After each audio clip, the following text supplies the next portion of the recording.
Well, ladies and gentlemen, boys and girls, children of all ages, welcome to the Sunday Rise with the gentleman Jack, the Midnight Rider, Hey, and of hey. course me, the big guy KG. Getting down to the nitty gritty in this DC city. A little old school for y'all. If y'all, you old enough, you know about that. But we are here to light your pilot light. We here to light the wick on your candle. Basically, we getting it started for the week. How y'all feeling this morning? I'm good. Can you hear me?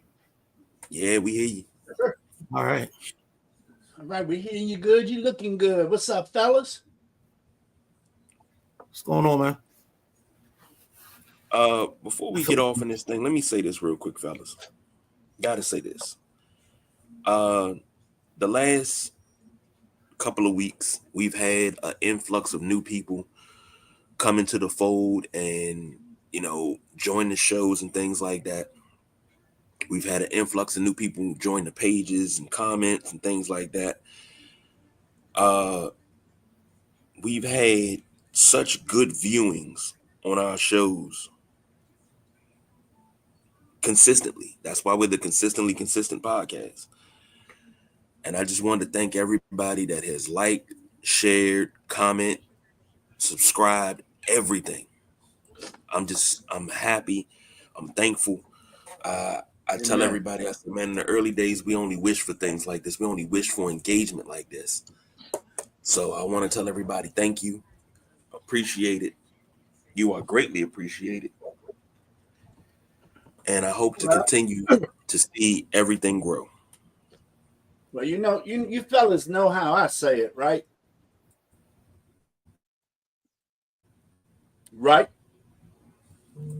How you say it, Jack? I say, come on, baby. We the sideline junkies. We everywhere, baby.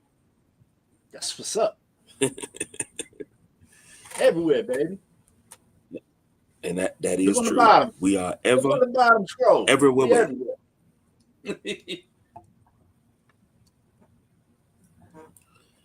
And we What's are up? everywhere, man. Everywhere. Mhm. So, Midnight Rider having a few technical difficulties. Let's talk about this real quick. What's up? The inevitable happened. The Knicks failed to keep pace. I don't understand what happened here. Being honest, I don't understand. But they just couldn't get the oomph in yesterday. Yeah. Pacers 125, Knicks 108. Pacers win the series 4-2. Jack Wagner checking in. What's happening, Jack? Good morning to you. All right, baby. What's up, Jack? Karl Anthony Towns didn't give you a Lions performance. He gave me another Lynx performance, 22 and 14. Anobi gave you 24. Mitchell Robinson gave you 8 and 9 rebounds. Jalen Brunson 19. Bridges 15. Josh Hart only gave you 4. Landry Shamet gave you 12. Then they got nothing. DeLon Wright and Miles McBride only gave you 2 apiece, and then that's it. After that, it's a dead bench. The Pacers, Siakam, who won the Larry Bird Trophy. Halliburton looked like he wanted to win that Larry Bird Trophy, but he did not. He was ready to go pick that up, and they gave it to Pascal Siakam. Yeah, that's the same. Hey, AKG, that's the same way it happened last year in the East Championship. It looked like Jason Tatum was gonna get it, and then Jay Brown got it. I felt deja vu there. I felt the same way. I'm just because I thought Halliburton would have got that. Halliburton played pretty well this series, but they gave it to Siakam, who had 31 last night. Naismith had 10. Turner had 11. Halliburton had 21 and 13 assists. Nembhard had 14. Toppin had 18. McConnell had 3. Former Wizard Thomas Bryant had 11. Mathurin had 4. Walker had 2.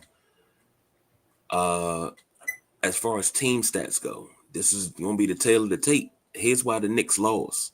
47% from the floor, 28% from behind the arc, 65% from the line. On the flip side, for the Pacers, they shot 54% from the floor, 51% from behind the arc, and 84% from the charity stripe. Knicks won the rebounding battle 41-36. Unfortunately, they won the turnover battle too, 17-12. You never want to win that battle. And points in the paint, the Knicks had 54. The Pacers had 50, but it just didn't translate to a win. Before I throw it over to you, Jack, I want to ask a question to both of you gentlemen. Yeah, man. Do you think this is indicative of a Tom Thibodeau team, meaning they can only go so far? Because Tom Thibodeau with the Bulls, he used to make the conference finals on a regular basis, number 1 team, but never could get over the hump. But now in Chicago, it was a different beast, yet the same animal. Because you had to fight against the refs and Miami. But do you think this is indicative of a Tom Thibodeau team? Thanks for taking my call. I'll hang up and listen. I love it. Reminds me of the old radio days. I'm not sure. I think Thibodeau, their number 3 man should be Bridges. He can score in buckets. I just don't think they run enough offense through Bridges. And I think Cat did fine. He didn't sell the farm or nothing. So I don't know. I think Thibodeau needs to run this offense a little different. And they need to get some length in this on this roster too. I feel that's what beat New York was Indiana's length, Indiana's defense. That's what I felt New York needs to work on there. And Thibodeau, I don't feel he ran the offense just through Cat and Brunson pretty much. But I feel Bridges is enough of a scorer that he can help New York more than he is. I just don't feel he's getting the opportunity. But that's my opinion. So I'm gonna sit back and hear what the Midnight Riders got to say. I'd like to thank you, Jack, and the caller KG and District Heights for the question. I think this is more so just another situation where the better team just won. I don't think this had anything with Thibodeau or his coaching. I think the thing they realized is, and maybe the reason they didn't go to Bridges is maybe he's not a 3. Maybe he's a 4. Like maybe he's Randy Jackson and not Jermaine. Maybe he's Marlon. I don't know. But it seemed like when he tried to take over in this series, he missed every shot he took or the important shots he took. And I think that's part of the problem. The other part of the problem is because they ISO so much, he doesn't get shots until they become grenades. That means it's late in the shot clock. And the ball's got to get out of it, got to go up. So he gets that pass, and he's got to rush that shot. That's what we call a grenade. Mm-hmm.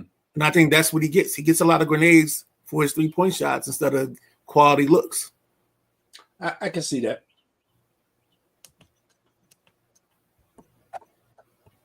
Your light's fun, Jack. I really thought that they had something better going on here than this. The Knicks were what, the number 2 team? Can I drop a timeout? You said better than this. They lost in the conference finals. Yeah, they did more than I expected. Remember, I had high expectations for the Knicks. I said, you got to look at this. This is championship right now. This is a championship team, and I think they're missing a piece. They're missing a piece, but I don't know how to go get that piece, and I don't know what that piece is. So, okay. I get what you're saying now. When you first stated championship team, I'm like, I think Midnight Rider thought the same thing. But when you say they need to go get a piece, yes, I agree 500%. But that's the $1 million question. What is that piece? Yeah, because they went out and got Bridges, thinking he was the piece, and I think they gotta figure that out. And then we talk about lengthening out the lineup. I don't think you can lengthen up a lineup that's not going to see the court. I mean, why be 10, 11 deep if you only playing 9? Well, Tibbs goes short in the playoffs anyway. What Kenny Smith say? He won't go. He wouldn't have 9 players if he was coaching the baseball game.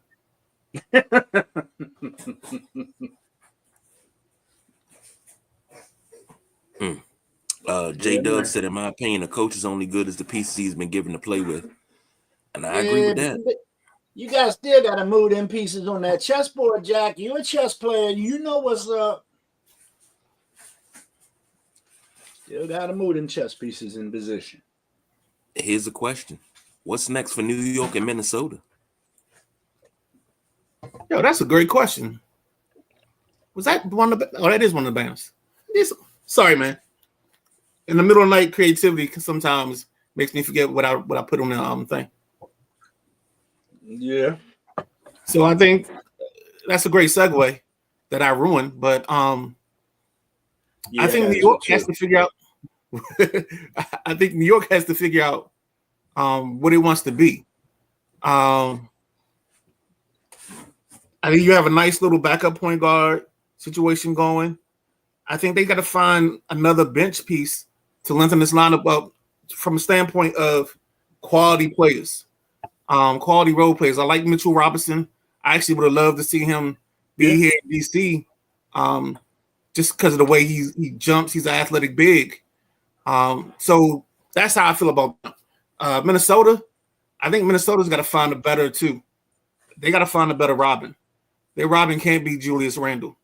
And if that's who they stick with, then I think they're going to have the same problem. Now, they do have the luxury of having some young guys on this ball club, so they could possibly step into the role more so than anything else. But they're going to have some interesting decisions with free agency coming up. So we're going to see this team kind of have to adjust on the fly. So we'll see what happens next. Sorry, Jack. Okay. I like that. I see a lot of your points. I definitely do, Midnight Rider. New York, we already say what they got to do. They need some more scoring, but over in Minnesota, they're working on it. They're really working on it, man. They're working on this core, but they got to get a little bit more youth and get rid of some of them old cats. Ant needs some help. Ant definitely can't do it himself, and I don't think Cat is the guy. I don't think Cat is the guy. You mean Gobert? I'm sorry. Cat's over in New York. Excuse me, folks. Yeah, I don't think Gobert is their big guy. I mean, yes, he does his defense and he gets his defensive flowers and shit from the league, but his offense is few far in between, you know. I know he had a big game in the playoffs, maybe 2, but he's just not your guy down there.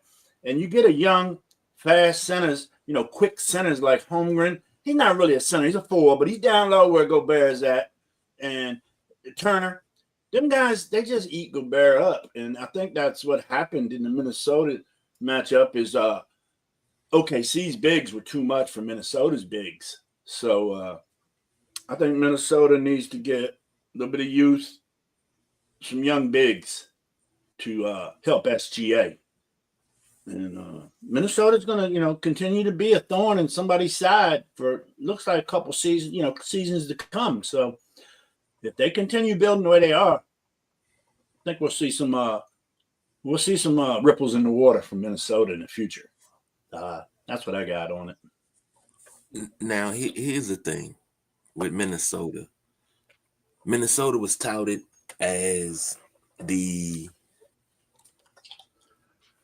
successor in the West. They were going to be the one. And I told everybody, Minnesota's not going to be the one. If they get to the finals, they'll lose. because I had Minnesota and New York, I believe. And I was like, yeah, New York could beat them easily because Ant Edwards can't do it all by himself. But then I sat down and I watched Minnesota. Minnesota, they got to learn to move the ball.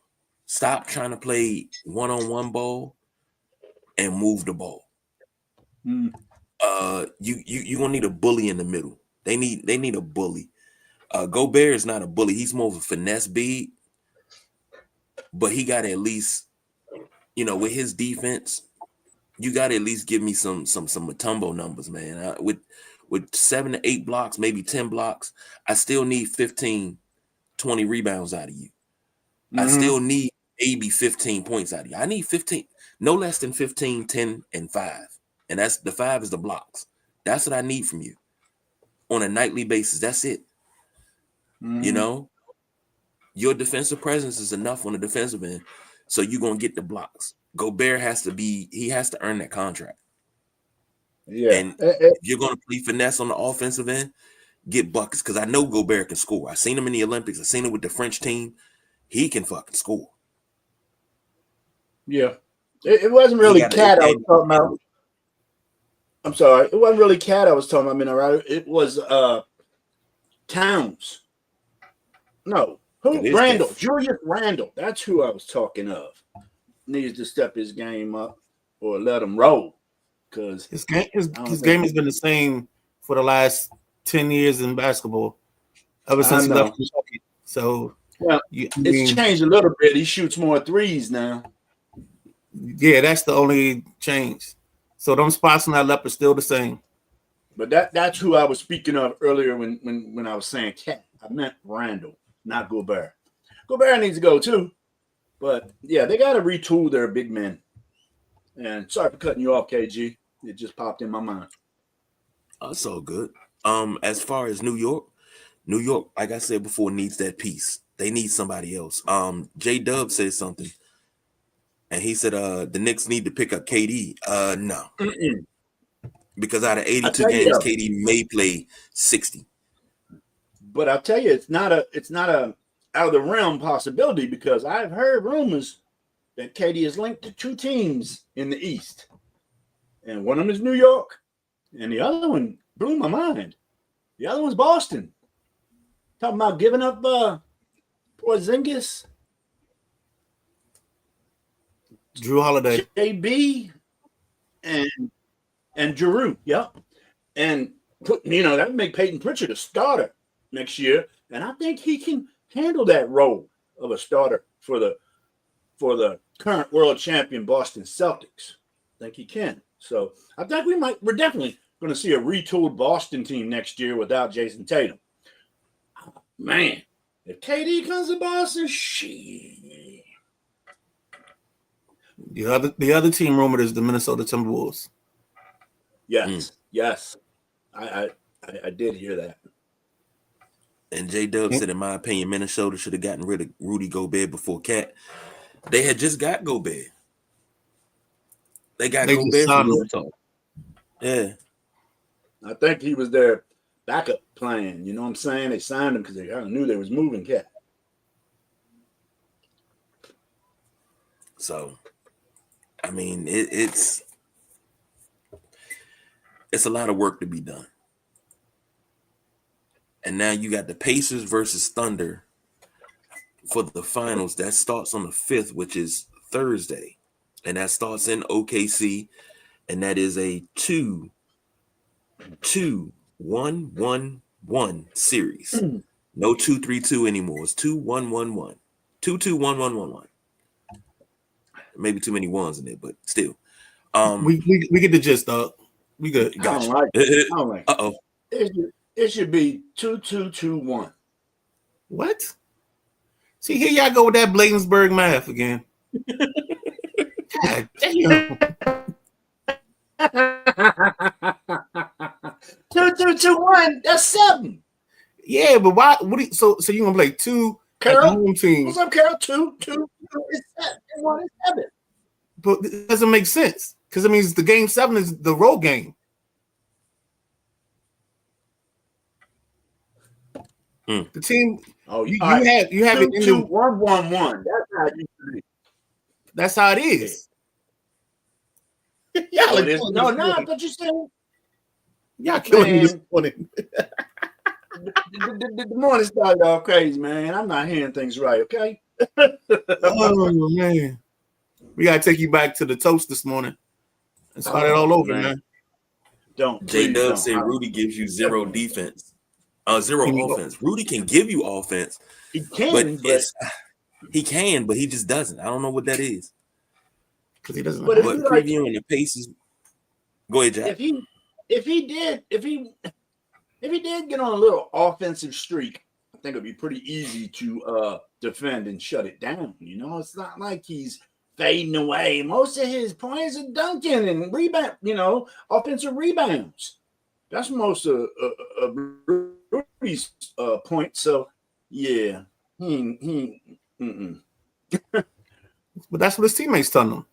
All his teammates are doing the old Kobe to Shaq. When he posts up and he say I'm open, and Kobe look down and they get in the timeout and he like, I'm open down the post. Kobe told Shaq back then, baby, you gotta get it out the rim because I'm shooting it. And I think that's how Minnesota treats Rudy. If it ain't coming off the backboard, they're not running the offense through him. Right. Kind of without saying. Yeah, you get lobs and dunks, baby. Lobs and dunks. Well, I mean, shoot. Even if you ran the offense like that, you ran the Mark Jackson, Dale Davis, Antonio Davis teardrop. Just come down and just collapse the defense and teardrop it to him all day long. It's effective. He can get 10, 12 points off of that. I love the story. I love it. Has KG ever watched a game in the 2000s?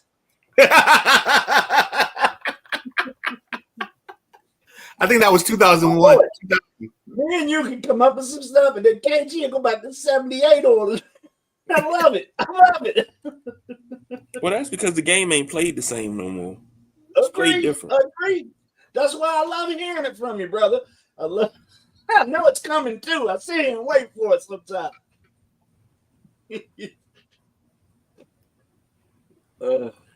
But looking at this series, I mean, you got two small market teams in the finals. I'm more worried about viewership, but a lot of people are going to watch because it's not the Lakers, right? It's not the Spurs. It's not Boston. It's not anybody that you're used to.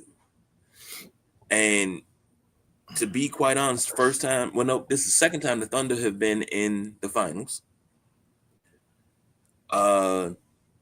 This is the second time the Pacers have been in the finals as well. Yes. And if you want to be historical about it, the Pacers have ABA championships, but no NBA championships. You would say that. Come on, give us your Seattle piece. Well, Seattle is a different team. The Thunder have nothing. Seattle got to retain their history. So don't try to say, oh, well, you know, when they were the Sonics, they were the Sonics once, but they moved and the Sonics got to retain their history. The same way Charlotte was able to retain their history when the first Hornets left and became the Pelicans. They were able to get their history back. So when the Sonics come back, hopefully in the next year or 3, they'll get their history back.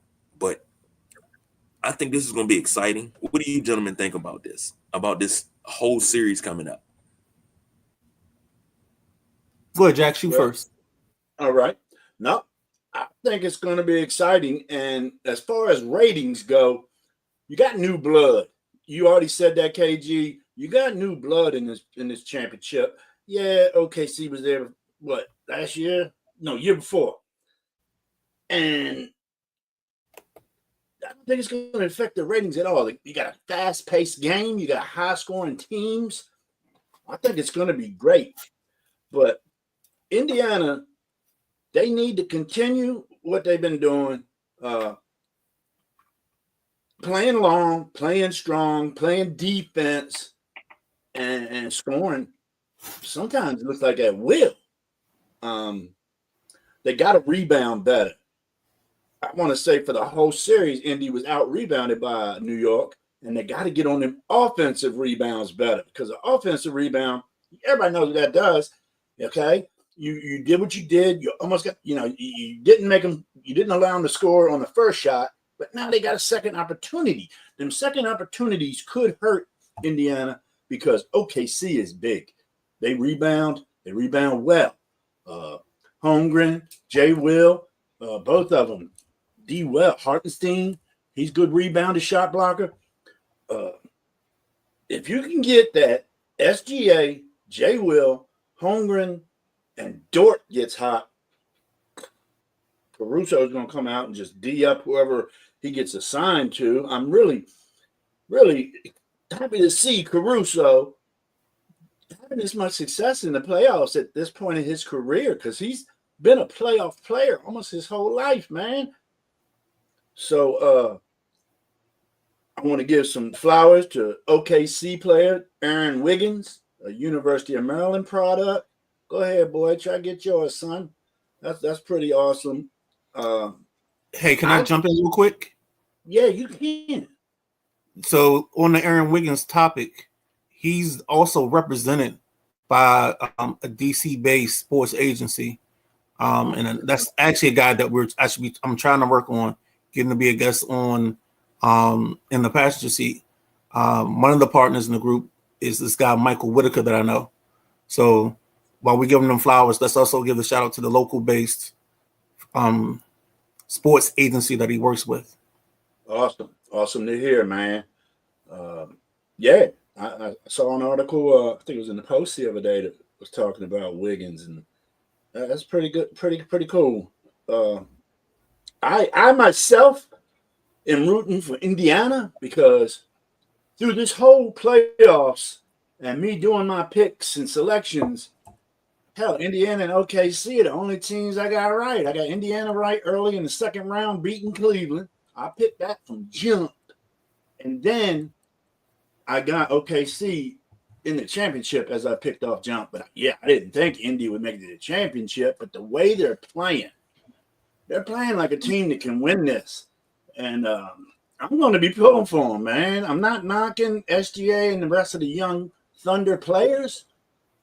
But I think Indiana is deserving it, especially with the way things started at the beginning of the playoffs, Midnight Rider. Remember when they was talking about, Halliburton, most overrated player in the league.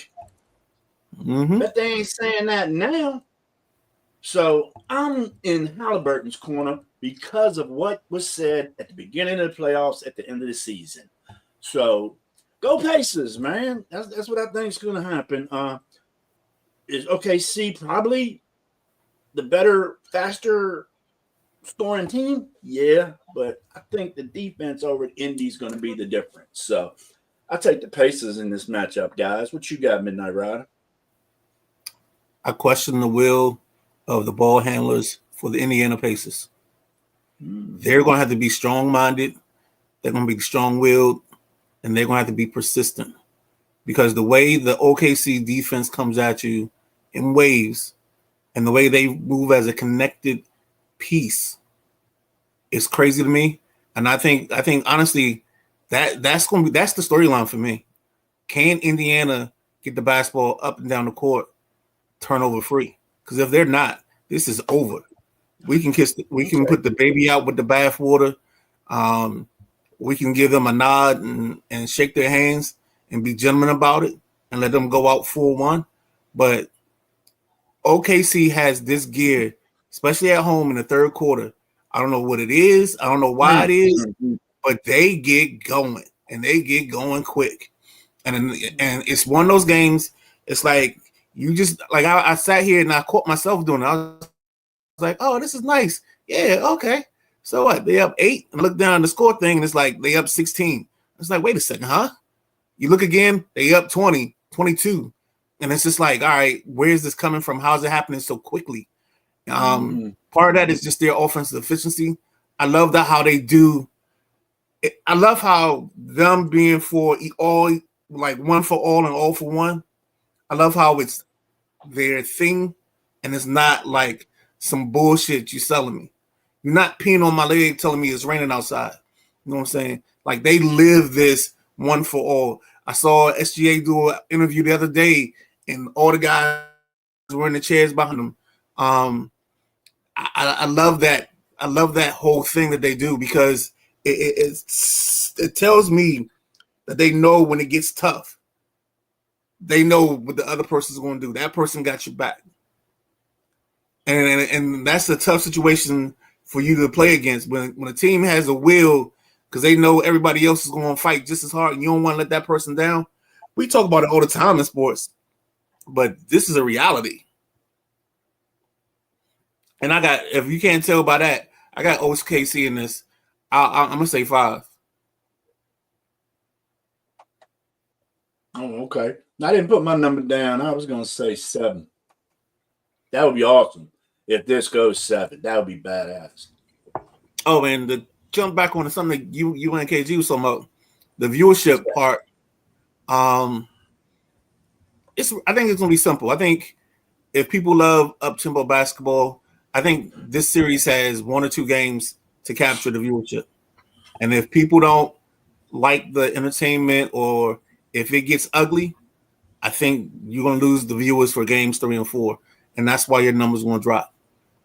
Yeah, I can see that. But if it comes out the way I think it's going to come out, man, I think everybody's going to be on the edge of their seat. I mean, we got 2 highly explosive teams, 2 teams that like to go up-tempo. And people like up-tempo basketball. To see some, I think, shit, man, they probably going to set that over-under on this at least 220, maybe 230. Because I see both of them. It could possibly be a 121, 120 game played here. Mm-hmm. I'm telling you, it's going to be. I don't expect to see a game where both teams are under 100. Now, one team might get iced under 100 in a blowout because both of these teams have had blowouts in the playoffs. OKC's had more. Just wanted to put that in there, Minnesota. No, you good. Well, I'll say this because I got to get out of here. I think it's going to be a good series. SGA versus Halliburton. Siakam versus Chet. That's the matchup I think I want to see. Because Chet Holmgren, I said it a couple of shows ago. If that boy stretched his arm out, he could hug the world. He could probably end world hunger, racism, the war in Gaza, because all he got to do is hug everybody. That boy could hug the world. Big. Like, man, that's a wingspan. That's a wingspan. And Jalen Williams too. Yeah, them two, and Wemby. Them dudes lock hands and hug the world. Everything's all right, man. Everything. And you know what? I like Chet Holmgren. What's the cat that they had that they traded for Caruso? They traded him to Chicago. I can't think. It's Giddey. I think getting rid of Giddey and getting Caruso in there, that's why this OKC team is doing what they're doing. This is why they're moving the way they're moving. I think, I'm not going to say Giddey held him back, but he was too talented of a player for them to hold back. No. Say it. Go ahead and say it. You know what I say. Just say it. You can say it. Addition by subtraction. There you go, KG. I feel like Prince in the thing. Inviting you into it, baby. Come on. It's okay. But I will say this. Cool. If OKC wins, Giddey gets a ring. How? He ain't played the whole season. Don't have to, as long as you were on the way it goes. Yeah. If you got traded at the deadline, you get a ring. Yeah. Well, he was traded up preseason. I thought that was a preseason move. You sure? I thought that was a preseason move. I don't remember when it was. I'll double check. But, hey, if you heading out, I got 2 things I'm asking you for, or maybe you jump back in with us when we get to the Commanders questions. Okay. Mm-hmm. I'll hold on. 23rd. Okay. Yeah, that was an off-season move. That was an off-season move, and so he won't get a ring. I thought that was a Because look, he got traded I to thought the it was Bulls, and I too. wasn't happy about that at all. No, I remember because that's why I was like, it had to be And then preseason he because got I traded to the remember Bulls, and he started wearing number 3. I was worried about it because I thought I had to talk you off the ledge a couple times after the deal because you was highly upset that Caruso was gone, and I'm like, Yeah, it's he Caruso, was. dog, Yes. and you was like, yeah, but it blah blah blah, and I got it, but you got to get it. You got a kid with a bigger window to be a better player, and Caruso's more for a team that needs to win now. Giddey's for a team like you guys, where you're trying to find yourself in this land called the NBA. Well, I'm warmed up now. That engine done got revved up, baby. We good to go. I'm Whoa, gonna say, whoa. I'm gonna say this. I'm gonna say this. When Giddey came to Chicago, he chose number 3. I said he's not gonna be successful. When bigs choose the number 3 in Chicago, they always flame out. I.e., Tyson Chandler, Ben Wallace. They weren't great in Chicago. The number 3 in Chicago does not work the way it should. And I'm a proponent of wearing the number 3, but the number 3 in Chicago does not work the way it should. That's a hell of a topic. That might be a topic of you might do some research for that, but like of your teams, is there a number that you don't like players wearing because that number's cursed or whatever? That might be something to look into. Yeah. KG, I wish goodwill for your Bulls because I want you to be excited and into the NBA season every week like me and Midnight Rider are. It's tough, leaving you out with your Bulls and all, but I wish them some success.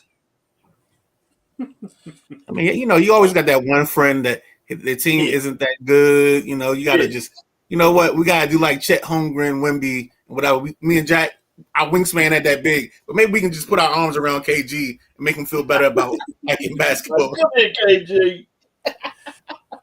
Only way. I mean, I'm serious. I hear about the Bulls at the beginning of the season, and I don't hear about them again at the end of the season. Only way that the Bulls can get better and get this going, we got to find the right coach, because after Thibodeau, now hold on, let me just give you a little history, then I gotta go. When they fired Phil Jackson after 6 championships, you brung in Tim Floyd. Tim Floyd won 49 games from 98 to 2001 and lost 190. Dang. We had a little something with Bill Cartwright, but they didn't cultivate it for 2 years. He didn't have any players. When we got Scott Skiles, we started moving in the right direction. They let him go. Del Negro was okay too for 2 seasons. When Thibodeau came in, we started really moving. They let Thibodeau go. That was the worst thing we did. You hired the mayor, Fred Hoiberg. He was 40 games below 500. Then Jim Boylan. Then Billy Donovan. I didn't want Billy Donovan as a coach. I want an NBA coach. I would take Mike Woodson. What's my man that was in Sacramento? He got fired in Sacramento. God. Used to coach the Lakers. I can't think of his name. Black Cat. Used to coach Cleveland too. I would take him. I would take one of these young coaches. Say that, go back again. Say that. He coached the Lakers. Yeah, and Cleveland. Who that is? I don't know who that be. That's a black kid. It's not Gentry. Not Gentry. I would take Alvin Gentry too. I would take him. I take Darryl Walker. God, I can't think of the coach's name, but it's so many coaches that I would take over Billy Donovan. Didn't y'all get that cat from Florida State that coached the Wizards for a minute? Leonard Hamilton. Nah, we didn't have Leonard Hamilton. Never had Hamilton? Nah, Hamilton went back to the second he left Washington. He went right back to went right back to college. Okay. I wasn't sure if he stayed a bit. I like Leonard Hamilton. I think he's had a great coaching career. He retired this year from the NCAA. So it's just, man. Hold on, I'm pulling it up. Mike Brown. That's what I'm thinking about. Mike Brown. Okay. Oh. I'm sitting there rocking my brain. Yeah, we had too many coaches since Phil ourselves that I don't know. Hell, you know what? I would like to see Billy Donovan fired and we get Mike Malone. That's not a bad move. No, it's not.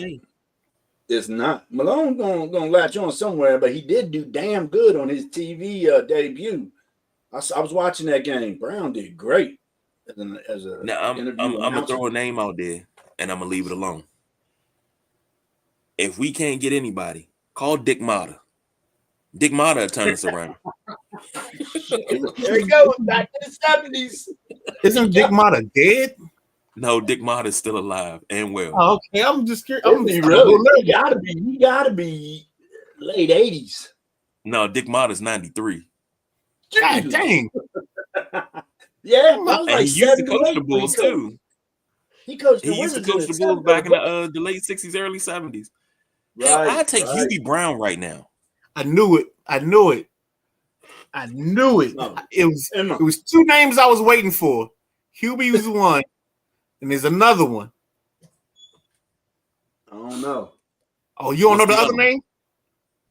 There's only one other name that KG was gonna say. He used to coach the Portland Trailblazer. He may not have a PhD, but they call him Dr. Jack Ramsey. Oh, what Dr. Jack can't coach here. You know, Dr. Jack's on the great beyond. He can't coach from this side. I'm just saying, you still would have brought him up. Oh, because I learned that's what you got. I learned the game from Dr. Jack, Hubie, Big John. That's where I learned the game from. That's why I learned the intricacies of the game. All right, I got a name that I can't figure out. He was the color commentary guy on the NBA on NBC. It was a black dude. He was one of their main reporters. Something Jones, maybe. Oh, you talking about Snapper Jones? There we go. Thank you. See, I know when it comes to history, I feel like I play what's that game? If I don't know the name, it's like 20,000 Pyramid or whatever that joint is, where you get a hint for somebody to guess. Yeah. That's how I do this. Because I know one of y'all gonna know. Yeah. Phone a friend. You know what I'm saying? Yeah, exactly. You always get on me about having announcers. Like when I tell you I like my announcers to stay the same, I don't like I'm not a person that really likes change a lot, but I like my announcers to stay the same. And growing up, it was Marv Albert, the Czar, Mike Fratello, and you'll get Steve Snapper Jones with Ahmad Rashad on the sideline. Ahmad Rashad, yeah. And I'm a huge Ahmad Rashad fan. With Ahmad, I always tripped out that he knew so much about basketball. I mean, he was a football player. Yeah. And he was a two-sport player. Yeah, I know. But he was an NFL Hall of Fame. Those are my guys, you know. Then when Bob Costas started doing the games, I love Bob Costas. Oh, God. When he started doing the finals and everything, when Marv Albert had his little trouble. But Marv Albert, man, Bite on the bag. Bite on the bag. I'm sorry. When I first got on the show with y'all, and y'all started talking this announcer stuff, I mean, yeah, I know who some announcers are, but you got to know every announcer, man. I was blown away at y'all's announcer knowledge. Because who the announcer is to me, it really don't matter unless it's Commanders and it's Troy Aikman. I can't stand Troy Aikman or Tony Romo calling the Commanders game. But other than that, basketball, I don't care because the game's moving so fast. I could turn the volume off. Nah, it matters. I'm a Doris Burke. I love me some Doris Burke. I love Doris Burke. Great. Doris Burke. The second she won my heart when she started talking about the principle of verticality, I was like, yes, you complete me. I felt like Drake. Like, yeah, I wanted to take Doris Burke on a date because she said something about the principles of verticality, which is something that people don't talk about a lot in basketball, especially in this basketball. But I mean, Doris Burke is one. I love Spiro Ditas on the football side. Give me Charles Davis any day. Give me Iron Eagle. I'm a big Iron Eagle. What's the dude on Fox? I like Kevin, the dude that's the new number one. It's Kevin Burke? Kevin, something like that. Yeah, Burkhart. Kevin Burkhart. It's Kevin Burkhart. I like him better with Greg Olson. Him with Tom Brady. Maybe in a year or two will get better, but yeah. I don't think he did bad. I like listening to his vision. But you know what? We spoiled.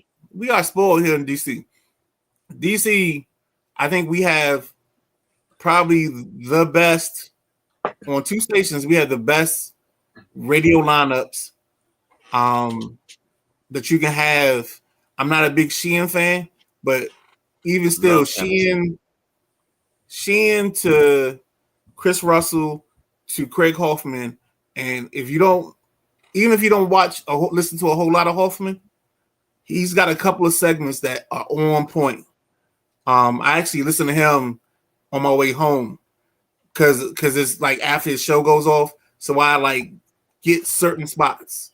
So like he has this thing called Not My Beat, where he interviews somebody that's a beat reporter for that sport. If you go into the Odyssey app, if you say, hey, you know what, today I'm not listening to the Sideline Junkies that on my Odyssey, I want to find something else, Craig Hoffman is a great spot to go to. And then on the 106.7 side, you got B. Mitch and Finley, you got Grant and Danny, and then somewhere in that mix, you got Toby Altizer, who's a great baseball knowledge guy, and then you got Linnell Willingham on both sides. Well, you know, you're talking about the DMV and how we got great announcers and guys that cover the sports on either radio or podcast. Now, when I paid attention to some announcers, because like I say, it won't make it or break it for me watching a game. But you go back to DC announcers, you got, back with the Bullets, Phil Chenier. I did love some Phil Chenier, man. And then you can go even, I know I'm sounding KG-ish now because I'm going old school. That's a good term, KG-ish. So, so anyway, back in his announcer prime, I love Sonny Jurgensen. Him and Sam Huff, dude. Oh, Lord, that was one of the best. I used to turn Fox, whatever was on my TV, and turn my radio on and listen to Sonny and Sam watching the game on Fox, CBS, whatever. Sonny, Sam, and Frank. Yes. Sonny, Sam, and Frank. I gotta say that way. Sonny, Sam, and Frank. Yep. And they busted that up. They busted that up as the guys got older. I didn't mind Cooley. I thought Cooley was pretty good. But the end, they lost their fastball. They was out there, Levon Hernandez, giving you the floaties, the Bugs Bunny pitch. And I thought they held on to him too long.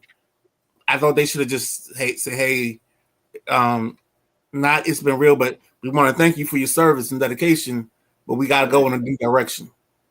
Because I listened to a couple broadcasts in my car because I used to have to take Josh home, and it was Sonny. I mean, it was what's the dude, Al Michaels or Larry Michaels with no S.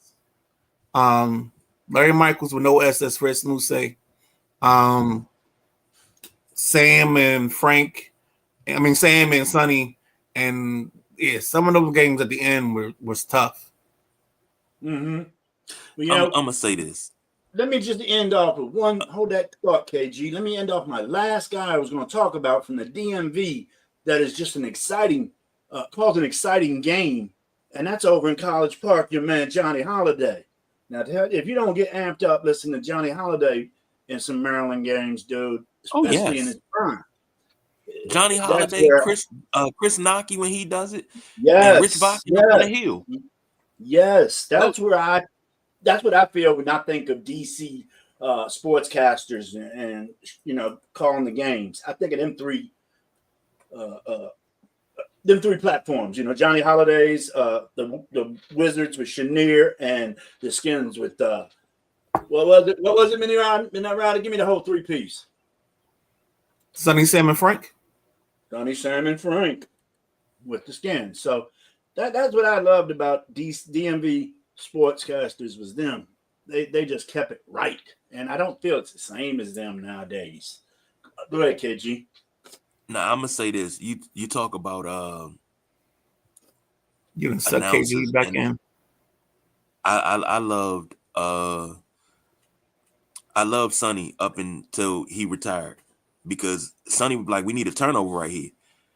And Larry would always look at him like, you rubbing that arrowhead, it's get ready to come. And 2 plays later, we got a turnover. And that's why I always say, when we need a turnover, where's Sonny at? Are you rubbing your arrowhead? Yeah. Sonny has to rub his arrowhead. We're going to get a turnover. He would call it. And the way Sonny saw the game, he played the game 50 some odd years ago. And he still saw the game. And he evolved. Love that. Always. He evolved with the game too. All right, guys, let's pin this and let's do an episode of a Give Flowers on like a Tuesday or Thursday where we go through these guys. Maddie already got you ready. So let me jump out, fellas. Y'all handle the comments. Midnight Rider, is your show. I don't have anything on, so Jack's got to run it. I'm out, fellas. All right, guys. Thank you. Okay, with Jack, you got it. Yeah. All right, now. All right, KG, have a good day, baby. So, Maddie was setting it up with the last comment that KG was mentioning. I smell a bit.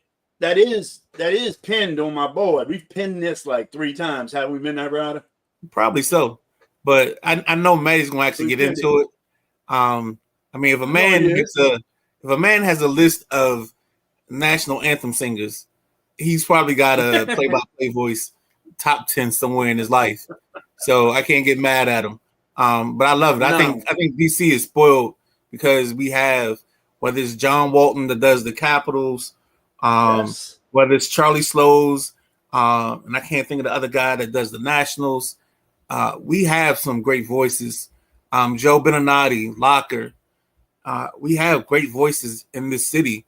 And I think that's one of the things that I think that helps retain the viewing audience for these teams that haven't been as successful as they should be in this time now. Announcers do make it better. Definitely. I totally agree, Matt. You get the right guy and they set in the stage, and that's why I used to always hate Chris Myers.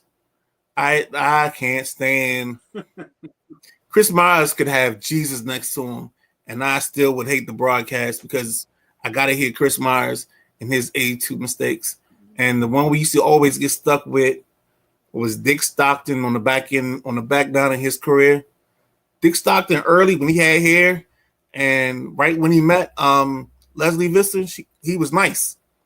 But after 2000s, Dick Stockton was terrible. Okay. But Maddie comes in and says, especially announcers on the radio, and I highly agree there. You come into a game, you get in your car, you turn it on, and then you get an announcer that comes at you, you know. Now, Washington takes the ball over on downs. They're going left to right on your radio dial. So right now, I already know what side of the field they're on and which way they're driving. And if the guy doesn't come to you and tell you which way they are on your radio dial, then you don't know where they're going. So, yeah, it's definitely got to be right on the radio. I agree 500 with that. We got some guys checking in. Chris Driscoll checked in today. Hey, Chris, what's going on, bud? Not sure where you were at with the Lou thing. Sorry it took us so long to get to your comment. We was on a roll. What else we got? Where are we going next, Midnight Rider? What you want to do? I apologize. I'm with you, too. My senior citizen brain kicked in. So, hold on. I know I said the schedule. Yeah. I'm going here. We're gonna get into some NHL. We got Lord Stanley's Cup is up for grabs. You got the who we got matching up in this? Got the Florida Carolina Panthers Panthers and the Edmonton Oilers. Oh, Florida Panthers. My bad, Carolina Canes. I am learning. I wouldn't known these teams' names 2 years ago, so I'm doing pretty good. We got the Florida Panthers and the Edmonton Oilers. My opinion, man, Edmonton is hot right now. They just got a scoring machine, and as Maddie told me last week, don't let Edmonton get no power plays, man, because they're gonna stuff it in the net. So, the Panthers done. I mean, isn't this the matchup people thought it was gonna be, Midnight Rider? So this is the funny part about this matchup. Mm-hmm. So the Sideline Junkies on ESPN has a picks session for most sports or most playoffs. So our picks this year for the NHL playoffs comes down to 3 people. I think Jeff and maybe Matt took Edmonton to win. And there's only one person that took Florida to win, and that's me. So I'm in 3rd place. So basically this game or this series settles our pick'em league. So that's the one part that I feel I like about this. The second part that I like about this is both teams can score, and both teams are very aggressive. So what I'm gonna say to you right now, as people that want to learn hockey and want to get some knowledge, tomorrow 5 p.m. drive time, check in with Maddie and them, because they're gonna break this down. They're gonna break it down to the bone gristle. Heat Seeking, Johnny Blaze. They're gonna give you everything you need, all the details, from the Rudy to the Tootie, baby. But in this, with me and Jack, we're gonna give you the surface, baby. And on the surface, I feel like I picked the Panthers to win this all the way out. And I think I had Edmonton as my West Coast team. If I didn't, I probably had Vegas. But I like the Panthers. I like the way they play. They're another team that, like OKC, when it comes to their defense, they're all connected. And I thought when I watched the Hurricanes against the Capitals, I thought their defense was lined up. But then when I saw the Canes play the Panthers, I was like, oh, hell no, this is nothing. And I think this is going to go 7 because it's going to be electric. And I think if you're a gambler, even though I know Bob Roski is playing his butt off and the Edmonton goalie can be hot and cold, I think this is a series where the over is going to hit in a lot of ball games. These thinking that. I'm sorry. Yes, go ahead. Sir. No, you go ahead. I agree with you. I was just thinking that, and I was going to ask Maddie, you think there's going to be an over-under of more than 7? I think that's high in hockey, if you ask me. I think the line might be 8.5. Yeah, because these teams can score, and like it's funny because with Edmonton, well, actually, it's funny with both teams. Both teams will hit you in waves. Like if you watch their championships, the series, the conference finals, there was a streak in the Carolina Florida series where Florida was down 2 goals. I think that was game 5 or 6, and they just came out in the second period and hit 3 goals like boom, boom, boom. You know, I watched Edmonton do that to Dallas. You know, you get a stretch, and all of a sudden, you turn away from the TV, come back to the TV. They up 3-2 after being down 2-0, and you like, how did that happen? You know, what's going on? I see your guy Draisaitl, Connor McDavid are the big guns for Heyman. Heyman's been injured, I believe, right? Isn't Heyman on Edmonton's squad? That's a Maddie question. Okay. It's not a Midnight Rider question. I'm not roster savvy. Heyman play at, Maddie? I thought I can look it up. I thought he was in. And I think Florida got back that last game. They got about 3 guys back. So this is gonna be interesting. But yeah, definitely tomorrow, drive time. I want to see the Chester. What's that? The cheese eating grin from Paul Duval Paul. He's gonna be in this. He's gonna be loving this. The opportunity to bring Lord Stanley's Cup back to Florida again.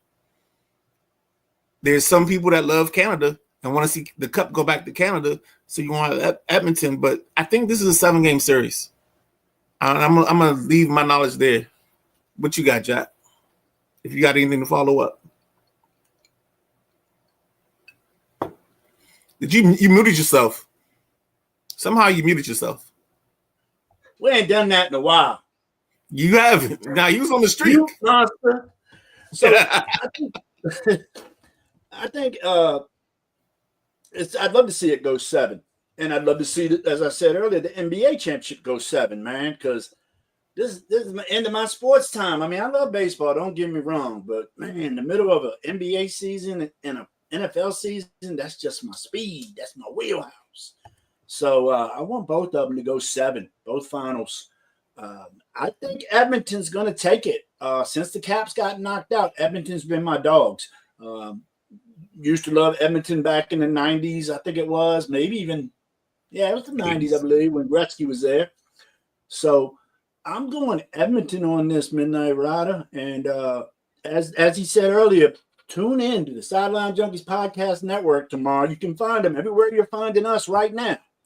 And it's drive time. Starts at 5 p.m.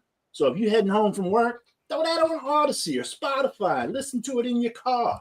Sometimes I'll just put the video on in my car and I'll throw it on the seat and just listen. So you can check us out while you're in the car as well, fellas, ladies, everybody, kids. Yeah, and the stars of that show is Matty Ice, Duval Paul, Vic Carr. I don't know if he's in relation to Jack Carr, but it's Vic Carr. Me and Vic don't get down like that. Two different cars. Two different cars over different assembly lines, right? Two different cars, different assembly lines. And then you got Showtime Sarah, who hates everybody, but she is the electricity that keeps that show going. I mean, I love her opinions. I didn't know what we were getting until we got it. I love it. I feel the same way. I know we all chimed in and gave her the Showtime Sarah title. I love it. And then I seen her on her first show. I'm like, all right. But she comfortable now, man. She that whole show is comfortable. I mean, with the whole production, I don't know what budget they got. I don't know what budget they got. They got a better producer. Yeah, I think so. All right. Jack. Did you put your pick in for? You put your pick in, right? You said Carolina. Florida in 7. Yeah, I got Florida in 7. Correct. All right. So what comments we got? Say again. We have any comments? I see we had 16. Okay, Maddie's coming in saying, in Cleveland, if a guard player hits a big home run, first thing everyone does is look for the Tom Hamilton call. Yeah, I've seen that a couple times. Yep. Man, I love that stadium. I think is it called Progressive? I love that stadium. It's beautiful field now. Ryder. It's always gonna be the Jake. It's always gonna be the Jake to me, but it's Progressive field now. But it's a beautiful stadium. I've been there twice, man. You just walk right into the joint, right off the street, dude, right in the stadium. And the Cavs joints right there across the way. So now he comes through with another one, and he's gonna let us know. They will announce the Final Four officials tomorrow. I want to see who's working the games. If it's guys that let them play, so power plays will be lower, I'll take the under. Well, Matty knows about refereeing. Matty is a ice hockey referee. So I'm taking the over. So Matty taking the under. And then he confirmed that Heyman is with Edmonton and he should be good. I thought he was banged up. So look at Jack. I know what's going on. And then Chris Driscoll, our Philadelphia fan, turns in, says Florida in 7, OKC in 5. Ooh, he's calling that one a gentleman's sweep, Midnight Rider. What you think? I had the same thing. I got OKC in 5. Did you? I think the problem for Indiana is going to be their ball handling. I like Nembhard, I like Halliburton, but I think the way this amoeba, and that's what I call it. They're like an amoeba. They just move in such tone or balance. They're synchronized in their movements that I think OKC's defense is going to overwhelm them, and that's why I started to comment with. I think it's going to test the will of the ball handlers for Indiana in this series. Okay, that makes a lot of sense. Chris, if you stick around, we got a segment we're doing on Commanders about I think it's their players. I forgot how I set it up, but if you chime in, giving us Philadelphia's version, we'd appreciate it. Yeah. Go ahead, Jack. I'm sorry. Okay, no, I thought you were still talking with Chris, but we're gonna jump to let's jump to let's jump to a little MLB right now, because I seen something the other day that I ain't seen in a while, and that was the Nats coming out big. It was yesterday, wasn't it? They came out 10-0. Yeah, they came out. They had Arizona. And they came out 10-0 off jump. I mean, they sent. I guess they sent 12, 13 guys to the plate in the first inning. I swore I won my bet for, huh? No, I was about to say. So the craziest thing on that was they're 1 through 9 in the first inning all scored. So Arizona didn't record an out until they got into the second part of the lineup after they batted around once, and that was crazy. Yeah, their starting pitcher did not record an out. And it was your guy, Fat. Yeah, it was. Fat. Oh, my God. I just messed with his name, didn't I, Roddy? He ain't my guy. No, but you know what I mean. It just anytime I see his name, the first person I think about is you. Arizona was favored. I mean, you don't see plus 2.5 too much in a line for a major league game. It's usually 1.5. Arizona was favored. All right, so hold on. Hit Chris's comment real quick. And they came out, boy, and lit that up. My computer started working. All right, so Chris, it's question 2 is. Let me know what you're thinking for that, Midnight Rider. All right, so when I say I have a segment, we have a segment called Commanders Smiles and Cries. So it's the one thing that you are comfortable with going into next season with your team, and it's the one thing that's giving you angst or you're nervous about. So that's the Smiles and Cries version of this. It's a play on. And then the second thing is just NFL rookie. It doesn't have to be for your team, but if it is, that's great and it's perfect. But if is there a rookie that stands out in your eyes? That's how that segment's gonna go for the football. Let's get back to this baseball thing. So everybody get your head running, and when we get to that segment, man, I look forward to seeing everybody's opinion on their squad, on my squad, whichever squad you want to talk about. So yeah, but it's your squad. So if you're not a Commanders fan and you're in the group, so J-Dub, if it's the Cowboys, give us something you worry about, something that you love, and then give us a rookie to watch. Sorry. So the Nats scored 10 runs. And the question now is, like, this team is playing ball and it's starting to get hot. And I don't know if you saw my comment, Jack, but my dad used to always say, when June 1st hit, there's some guys that when that weather get warm, they bodies they become different ball players. I never forget, he used to coach this, or he was a part of this team called the Anacostia Satellites. And it'd be May. And they were a fast pitch softball team. And it'd be May. Oh, I know. And we had this dude Charlie. Did you say the Monarchs? Satellites. You heard the Monarchs too, right? I know the Monarchs. Yeah. Okay. Gotcha, baby. But with the Satellites, it'd be May, and we had a pitcher, dude named Charlie. Charlie was from Berry Farms. He could make it. He could throw it, and I'd watch him in May, and I'd be like, Charlie's struggling this year, and my dad would always nudge him. He's like, just wait till the weather get warm. I said, what you mean? He was like, yo, everything he throws now is hanging, but when that weather get warm and his arm get loose early, he gonna be untouchable. He gonna be hard to hit the rest of the year. And I swear, like clockwork. Same thing. We had this guy. It was a hitter. Our center fielder was Greg Fuller, who ended up coaching HD Woodson football.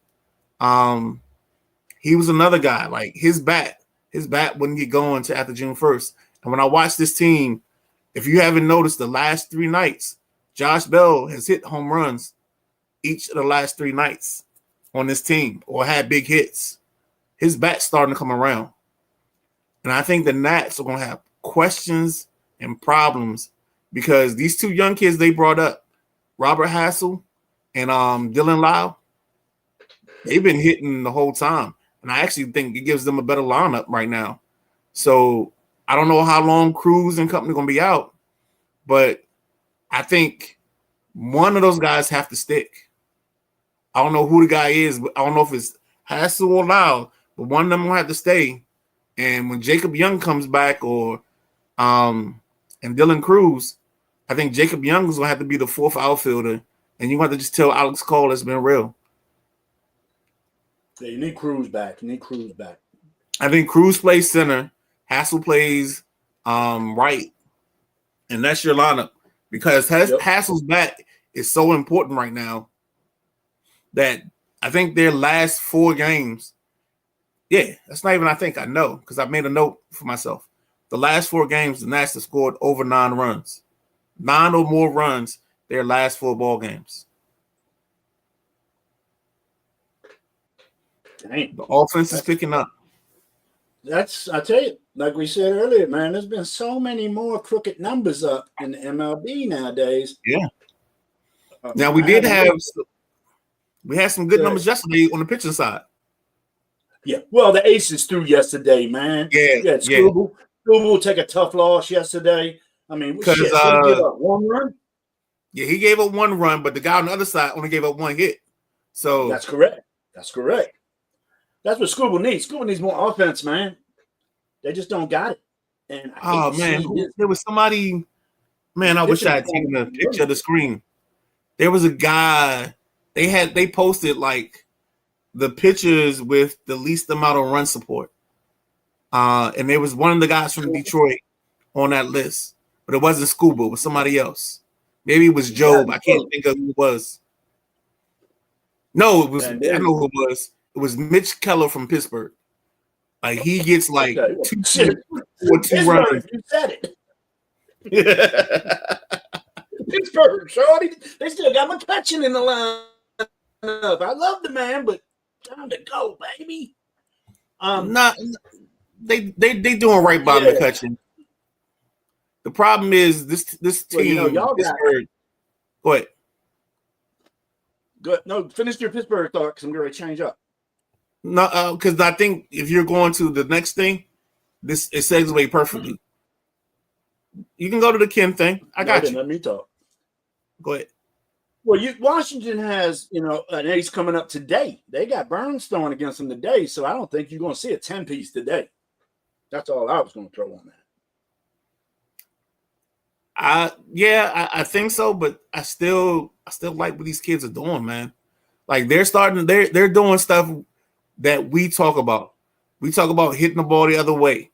So I think there was a big hit by Nathaniel Lowe last night when they had runners on. He went oppo, down the line.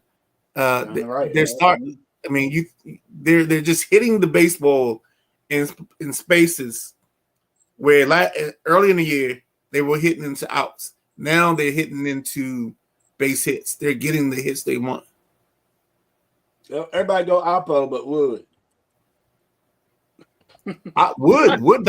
Wood doesn't pull nothing. He's always that's right. I forgot you told me Wood don't pull. My bad. Yeah, I think Wood's got 14 home runs and only 2 come pull side. That's maybe right. 3. You did tell us that. You did. So I just seen a few things in the major leagues that are crossing my mind. I don't have no major report, but it's look at the Braves. The Braves started out 0-7. Everybody remembers that. They had a hot streak, but now they lost a few more in a row. But they've gone through the gauntlet of their schedule for being as early in the season. Listen to some of the squads they faced already and how many games, Midnight Rider. They got the Dodgers 7 times already, San Diego 6 times, Philly 6 times, Arizona 6 times, Texas 6 times. And they're only 8.5 behind Philly right now. So I think the Braves gonna get their stuff straight. You know, they got Acuna back. They got what's his last name? His first name's Spencer. They got Spencer Strider back. So I'm looking at Atlanta to start climbing again. And then over in the National League as well, are these Cubs for real? Are the Cubs for real? I think so too. And I apologize. Yes. That was the schedule Chicago Cubs played, not Atlanta. Chicago has played a gauntlet. To play all those teams that many times early in the season and you're still in first place, very impressive, Cubbies. Very impressive. So we go back to our guy. Our guy in Chicago is Crow Armstrong. That's playing. What I was getting ready to say. Yep. Yeah. And you know why Crow Armstrong is important, right? You tell us. Because his mom is the mom. His real mom is the mom that played in the movie Rookie of the Year, back in the 80s or 90s. Oh dang!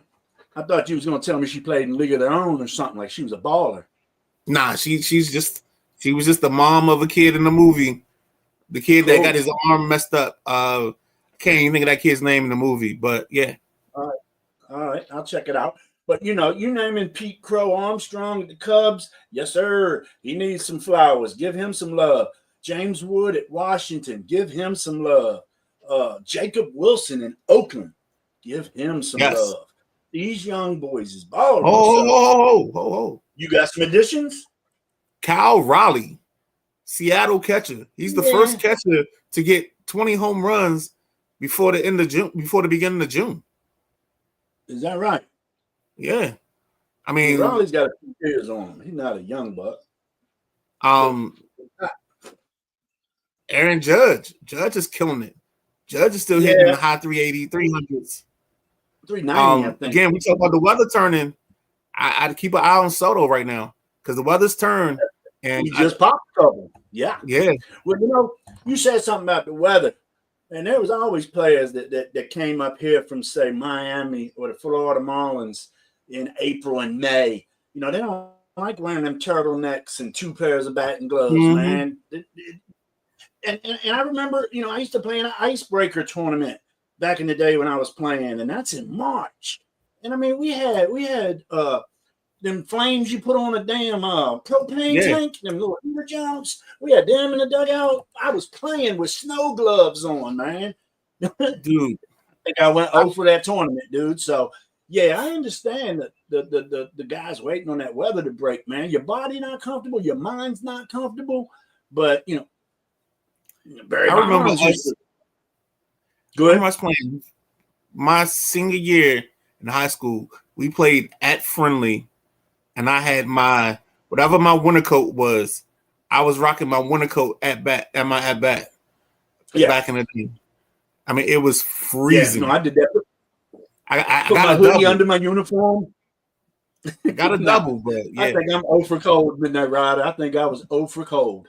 Well, that year, if you caught me between March and the first part of April, I was smoking hot. And then I got ice. I got iceberg cold the rest of the season, bruh. It was crazy, man. The bat stings your hands? Nah, man. I wasn't a cold weather hitting dude. Nah. So that's about what I've seen so far in this first part that I wanted to talk about today. With NHL and NBA winding down, we're going to be full-fledged before All-Star break on this MLB stuff. So it's going to be baseball and list. Baseball and list. Yeah. So look forward to the some of our fans don't enjoy basketball and hockey, but they like baseball. So, we're gonna have new fans coming in for the new seasons, and I look forward to it because baseball is We my got to jam. get right around the All-Star break. We need to get Jamie back in. Jamie back. Yes, I've already been in communications with her. I'm going to go see them probably here shortly. They got a 1:00 game down the road. Her youngest. All right, so let's try to work through this so we can get you out at 1. Yeah, it's a doubleheader. I'm cool, but yeah. Okay. So that's MLB wrapped up. What you want to do next, Midnight Rider? You want to get into? Let's do this while we're on baseball. I'm gonna do this real quick. So, please, sir. So Ken Rosenthal did a report on the Nationals, talking about ownership, talking about the farm system, talking about the GM and everything. And I think his report was right in some areas, but the areas he tried to drill down on, he was wrong in some of those spots. And this is what I mean. And I gotta give a shout out to my guys at Talk Nats on Twitter. They did a nice article coming back at Ken Rosenthal, kind of dispelling some of the things that he brought up in his article. So he basically called the Nats a bottom feeding team since they won the World Series. And I get what he's saying, because in theory they are a bottom feeder right now because they're not spending money, because they don't spend money until they feel like they're in competition or they're competing for a playoff spot.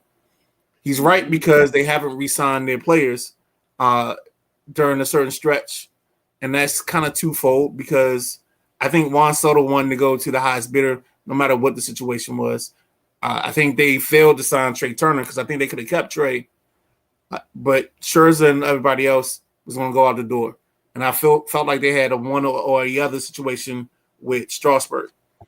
But then they talk about player development. And when I watch player development, I think they concentrated on the stretch where this team was fighting to stay relevant in the playoffs. So what they would do was they were drafting college guys for about 5 years. So they drafted Dunning, they drafted Romero, they drafted Keyboom, and there was another player, and all 4 of those guys kind of fizzled out.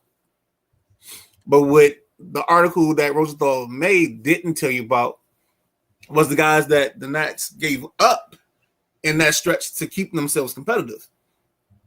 You may not know, but Robbie Ray was a national. Jesus Luzardo, national. Yes. Ronaldo Lopez, national. Like these guys, there's a bunch of guys in baseball that are like in their 7th, 8th, 9th year in baseball, but they were nationals coming up. And the Nationals moved them to acquire other pieces to keep them competitive. Because this fan base had a short-term idea. They was ready to win now.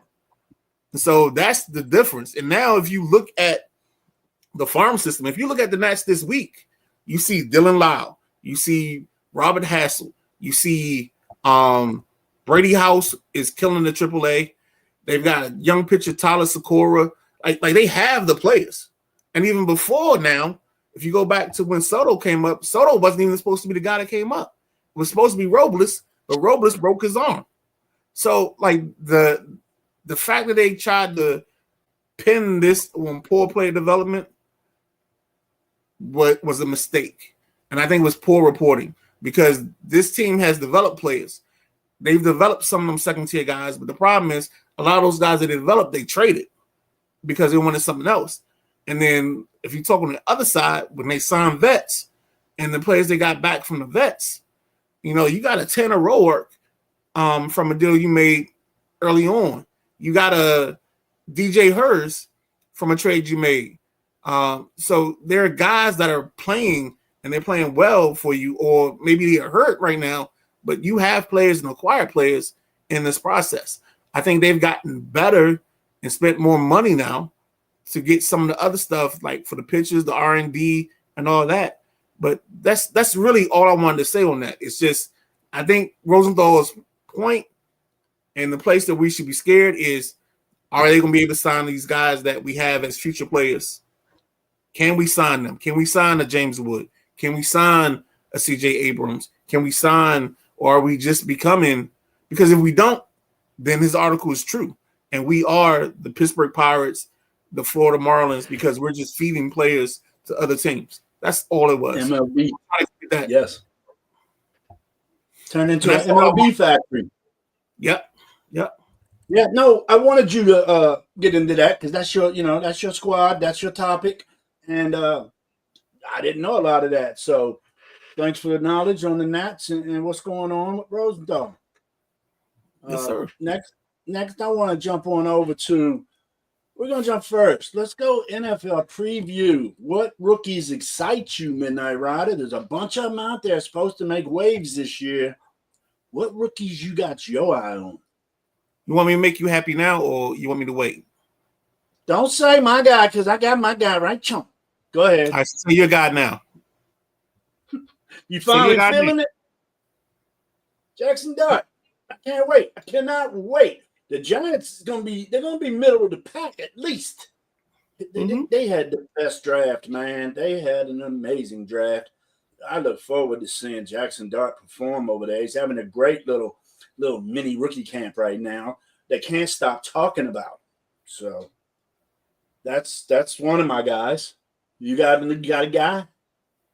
I got one of your other guys that I think is going to be special, and I think the NFL. So, go ahead. So what does that mean that you are now seeing my guys? So no. So this guy, Shedeur Sanders, was on my list the whole time, but where was he at on mine? He was probably your one, and I had Cam Ward as my one. Yep. Right. And the reason I wanted to get to this point was because I don't see any way that Cleveland can walk out of camp and say you give Flacco the first 6 games just because he's a vet or whatever.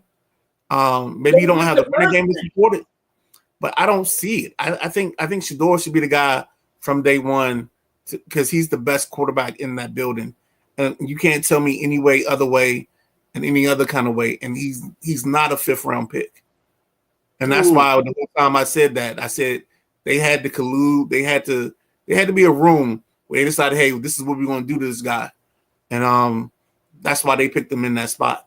I don't want to say another name. I see some comments. Let's hit the comments real quick. All right, let me just get my second on Shedeur so I don't have to come back to Shedeur. No problem. No problem. It'll be stupid not to break camp with Shedeur number 1. I think they should deal Gabriel, keep Flacco for the backup and the knowledge, because Sanders will absorb knowledge from Joe Flacco. I promise you that. But Joe Flacco already said he doesn't want to be a mentor. Well, that's what he's going to be, bruh. I don't think he's got a choice. Does he want a paycheck?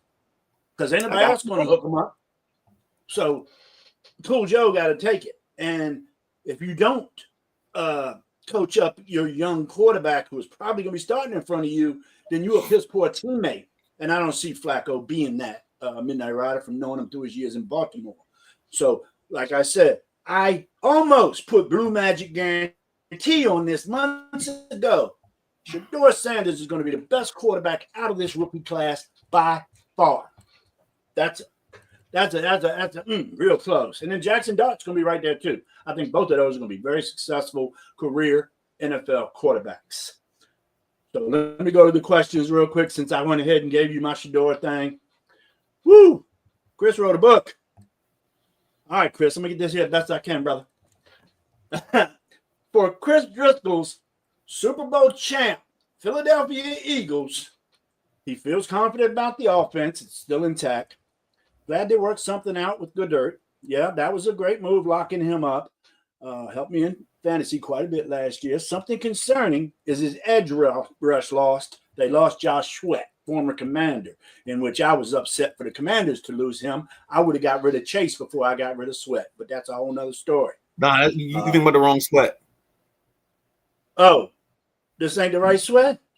Nah. That's Sweat. This Sweat is. So you think about Montez. Montez is in Chicago. Montez. You're right. He's in Chicago. You're right. Sorry, guys. Sorry, Philly. No, I got to apologize to my Philly people, and I got to apologize to Josh Sweat. His rookie to watch is going to be Ty Robinson. He's going to fit in with Carter, Jordan Davis in the trenches as well.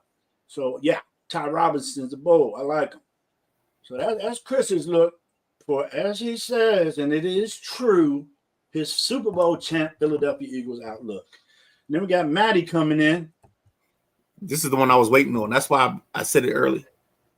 Matty said, I think both can be right. The team now has options to be very good, but they have to sign at least some of them. That's going back to the Nats talk. Right. That's where I was at. I agree with you there, and that's pretty much what Midnight Rider was trying to get to. We're gonna go to Matty. No, I forgot to get Chris's last one. Ashton Jeanty is the one to watch out for. Okay, that's Chris's rookie to look out for, and I think a lot of folks are going to be looking out for Ashton Jeanty this year. I'm definitely going to be searching and trying to watch his games because I tell you, the young man's exciting. I think he's in Washington like week 4, week 5. Yes. Matty says easy pick for the Raiders is Jeanty, but the wide receiver that is going to be getting immediate reps because wide receiver is thin. True, very true in Oakland. But I tell you, I expect to see a turnaround in Oakland, man. They're putting a nice offense together now. Who's going to be quarterback in that madness? That's Geno. Yes, Geno. One of the most consistent quarterbacks of the past 3 years, man. His completion percentage in the mid-70s. So I'm telling you put the right weapons around Geno because he is a very smart quarterback. I think the Raiders can make some noise this year just because of the draft. They didn't have the draft they had, they're back where they were. But they got some offensive weapons for Geno to work with, and they're going to be fun to watch. So Matty, real quick, let's stay here. Stay there on. Go back to that real quick because the kid Beck is the guy that Jack we always talked about. That's the kid from TCU who lost his brother on Memorial Day or whatever that was in no, it was the New Year's Eve or whatever. But the kid's amazing. You throw him, you get Brock Bowers, and I think they have another receiver. Matt, correct me on the other receiver. And I think Vegas can be dangerous. The only problem is they play the NFC East and they play their division schedule. I don't know what their in conference schedule looks like, but that could be the place where they lose some tough ball games because with KC, Denver, the Chargers, then you're playing the Commanders, Cowboys, Eagles, and Giants. That's 8 games where that's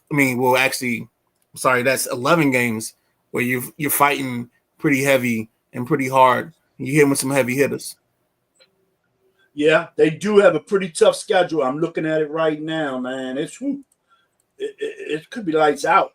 Honestly, damn, I did not know their schedule was this bad. They open up with Seahawks. They got the 49ers. They got the Cardinals. They got the Patriots, Chargers, Commanders. Well, they got NFC West is the other division they play. Commanders is September 15th, and that will be in Washington. Then they got the Bears, who I think also is going to be a big improved team. They put some weapons around Caleb. They built up that line with a fat number 1 pick. So they got the Bears. They got the Colts. I don't see no problems there. The Titans, who knows where they're going to go. I'm curious to see what happens with Cam Ward. But the Titans, I don't think are there yet. They still need some more pieces.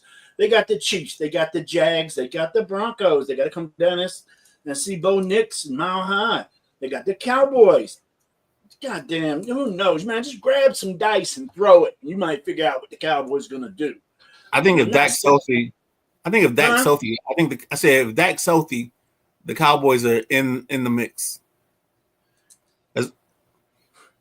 Because they got the Tyler.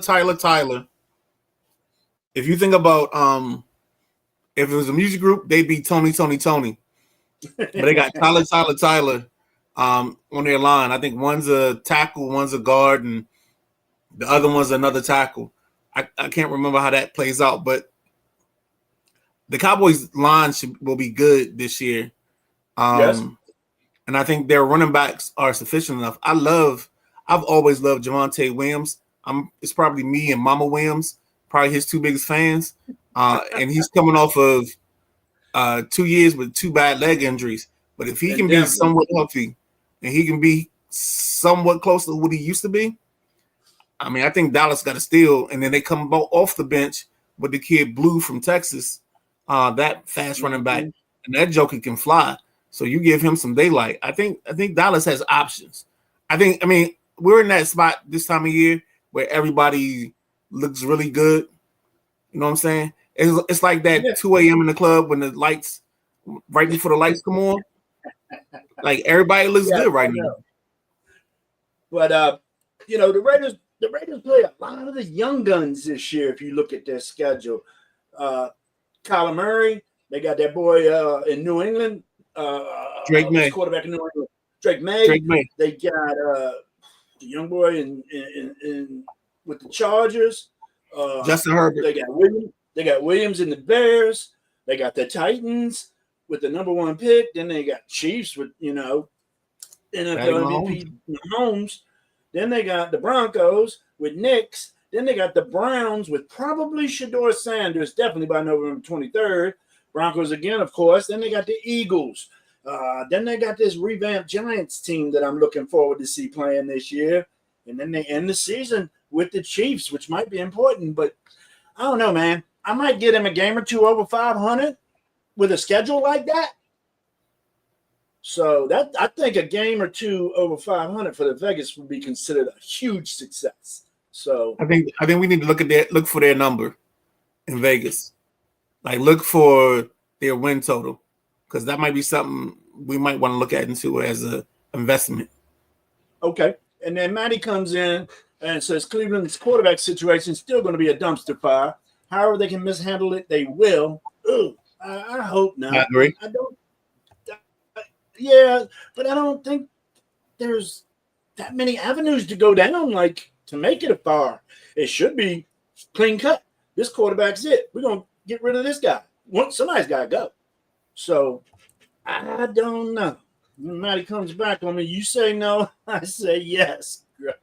Girl, I bet I can make you sweat. He sings on our show in the comments more than anybody I know, and he knows all the songs, boy. Go ahead, Matty. And Matty comes back, tough division with KC, Denver, and the Chargers. I'll be happy with around 5. So he's looking for a 500 season, so I'm not far off. And then Matty comes back with the last one. The Raiders beat New England and Super Bowl Genius 50-0 and lose the Raiders. I might be happy. That's Josh. What's the Josh McDaniels?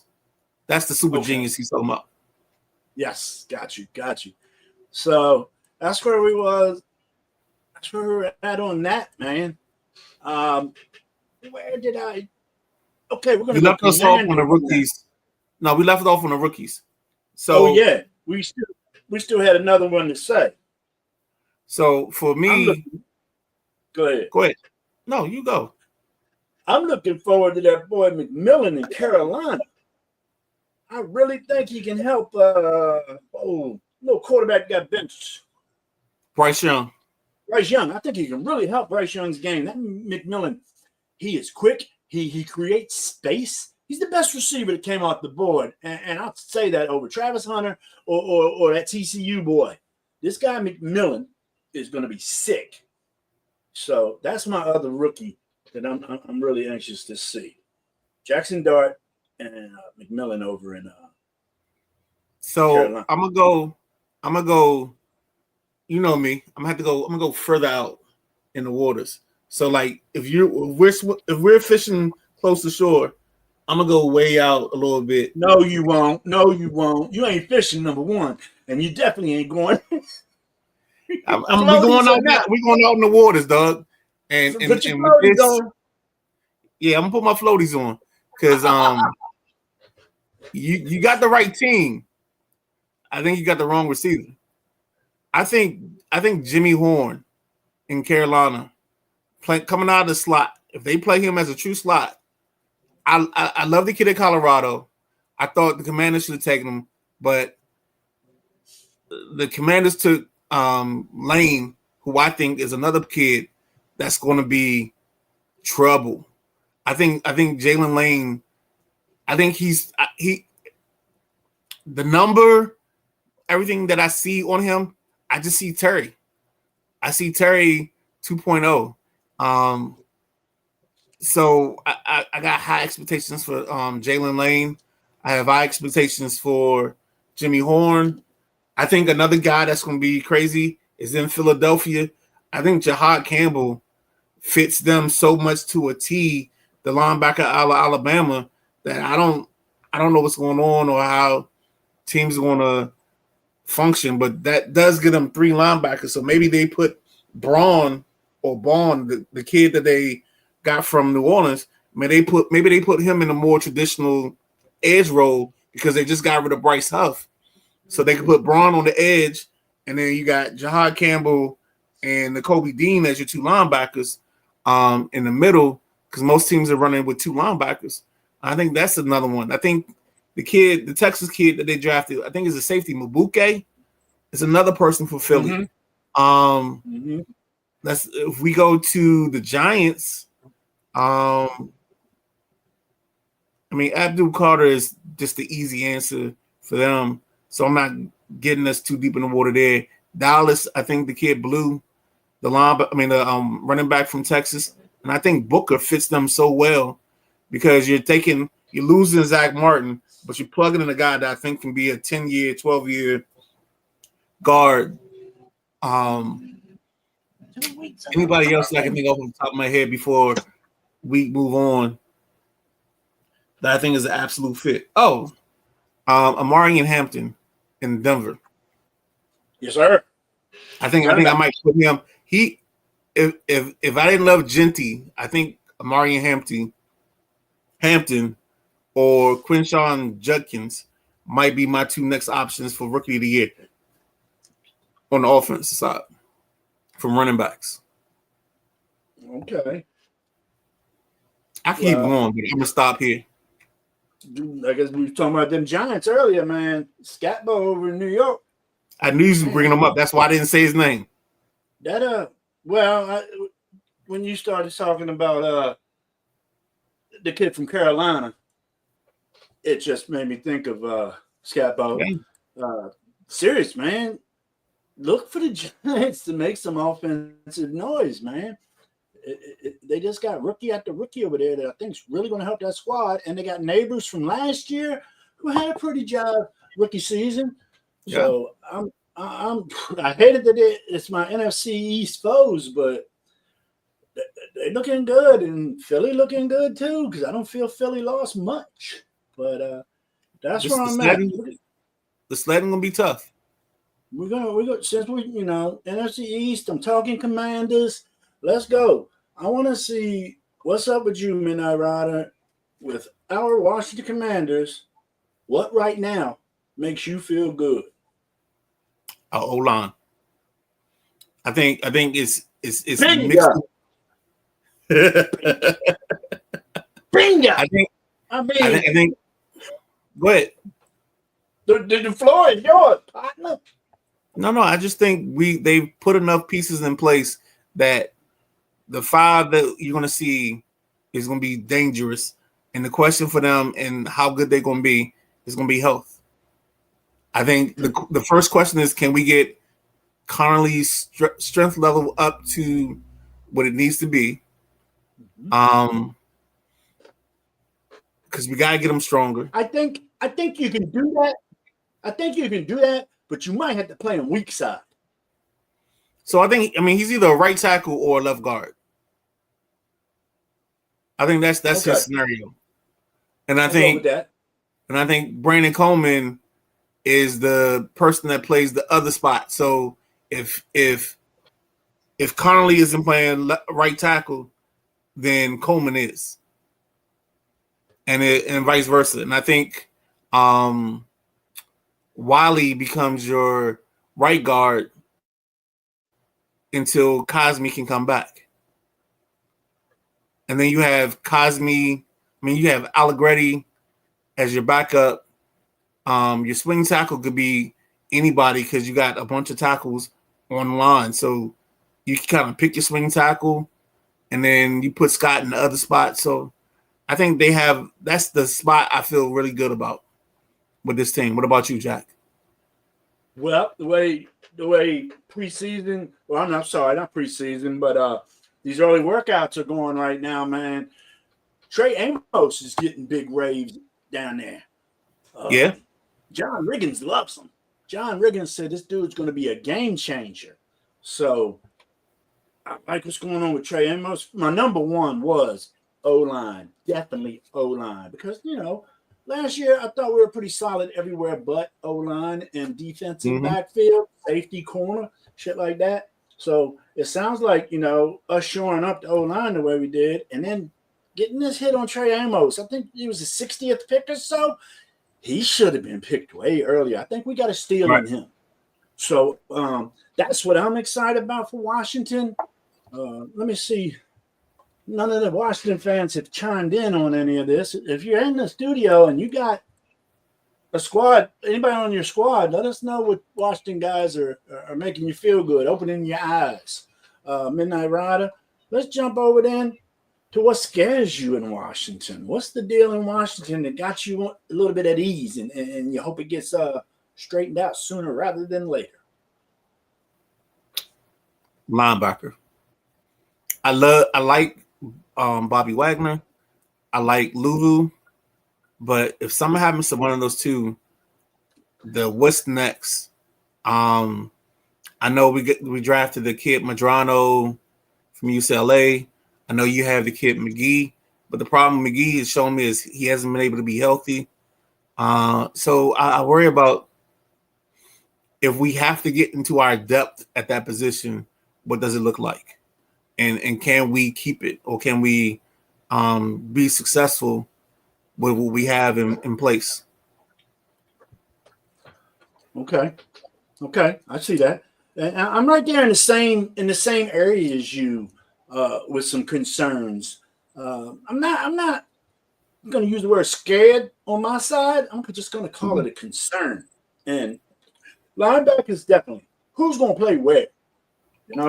I think this boy Madrano from UCLA is going to be a beast, a starting linebacker, rookie year. So see him with Lulu. Lulu can teach him so much. So I think that guy, first name's Kane Madrano, UCLA. That guy got into a nice spot in Washington, I feel, with this linebacker room. Another thing that's got me concerned is edge. Who's going to be that edge, man? Because edge can make your cornerbacks better.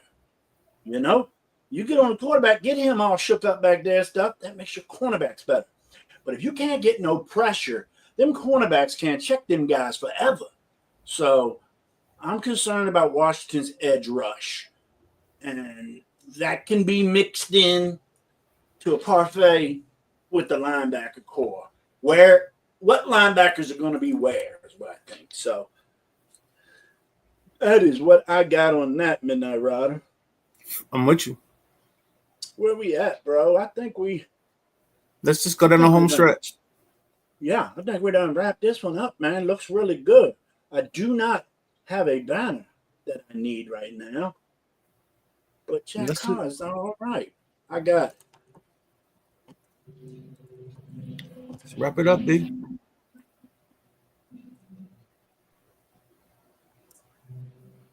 Hold on, baby. Where'd it go? Oh, shit, that ain't right. JC's big fingers on here messing things up. All right, we ready. All right, here we go, big guy. We're going to do what you eating right now. I forgot about that. Segment we like to do about this Sunday meal. What's going on here today? What you grubbing on today, Midnight Rider? It's right here about lunchtime right now. I think I'm doing salmon. I got a little thing from Amazon Fresh, and it's like they gave me like 3 little planks for. I forgot how much I paid for it, but I know it wasn't the price of one of those big planks of salmon. So I'm gonna try to that and see if I can spruce it up and make it taste good and feel good. Okay. What Yeah, my wife has some salmon. My wife has salmon Thursday or Friday. And it was nice. I like just she made it with some couscous and green beans or something. I like just get a little bit of like a vinegary slaw, a little bit of like homemade coleslaw yourself, and then throw it on some tortillas. Throw that salmon on there and put that slaw on top. Oh, money. And it's I ain't done that. way. Oh, yeah. So all I was thinking about doing was taking my salmon, just throwing on a bed of rice, and calling it a day. That's what my wife will do. She'll do a bed of rice. She'll do a little basmati or some jasmine rice, or she'll throw it on couscous. I do love my couscous, man. It's like a mix between pasta and rice, in my opinion. And I'm with you. So yeah, so I'm a jasmine rice guy. When I'm in a hurry, a tortilla will come out, dude. I'll throw anything in there. I'll throw a sausage in there. You get a tortilla, I'll wrap it up. Oh, snap. I didn't even think about that. I still got my onions. I might do a couple of Johnsonvilles early. That's what you was gonna do last week. I didn't do it, Jack. That's why I don't make plans, Jack. Because I don't do it. You do not. You do not make plans, and it frustrates me. I know, but I know look. me. That's a good look. We need to make a photograph of this. Jack frustrated. Yeah, I set the schedule for in the passenger seat, and we can roll right into that now that we both know what we're eating. In the passenger seat Wednesday night, we got football coach Derek Mason going to be on the show. Oh no, Did you confirm? Let me skirt back that shit up. In the passenger seat will be coming to you twice this week. We're going to be airing Monday night, 8 p.m. and Wednesday night, 8 p.m. My schedule log and the amount of coaches, players, officials, everybody that want to be on the show, Midnight Rider, is getting too big. Good thing, huh? Yes, sir. So we're going to do a Monday episode this week, and I am so excited for this. This here's my backyard now that I'm going to have on the show. I've had my backyard a couple times, don't get me wrong. I've even had my main man on, Jack Wagner. But this one here, man, on Monday night is going to be, I haven't even counted how many state championships this cat's got, but it's many of them. And he is the current 2025 2A Maryland Lacrosse State Champion coach, Mr. Bob Woolley, will be on the show Monday. Our first Monday show. It's going to be a good one, man. This guy, he's been the coach over here since I moved here. So that's over 20 years. And God, his resume just, I always say that a coach's resume blows my mind. And I just think, how can it happen again? But we just got another amazing coach that's going to be on the show. It's a bunch of good guys that are in this area and they don't get their shine. And that's kind of the part why we're taking this journey as a show is we want to give them their flowers while they're here. And I can't wait till we start integrating them into our regular shows on a Sunday, and they just get to have fun. They ain't got to be coach, blah, blah, blah. They get to be fan of whatever team they are, and that's what I'm waiting for. Or the fact that maybe a couple of them, I know we have talks with some coaches of doing their own shows and watching them do their show and blossom, because we've seen what Matty Ice has become, you know what I'm saying, from a standpoint of starting a show and blossoming. And then now, we get these coaches in and they start doing their thing with our network. I'm super excited for it, man. I can't wait. I'm like Bart Scott. Can't wait. Yep, I'm the same way. But, with, a lot of these football coaches that we've been working with, they're going to be unavailable here shortly. And I don't even know if we get them on a Sunday, because the head coach, a varsity head coach position in the state of Maryland, it takes a lot of your time. So when you get a day like maybe a Sunday or something, you might want to just kick it. So we'll see how it goes. This is our first run through this, and we're gonna find out. But I would love, I'd love to get some Sunday stuff. Maybe get some follow up from their Saturday or Friday game would be sweet. Yeah, so I think if the coach jumped in with us on a Sunday morning, the first segment would be done.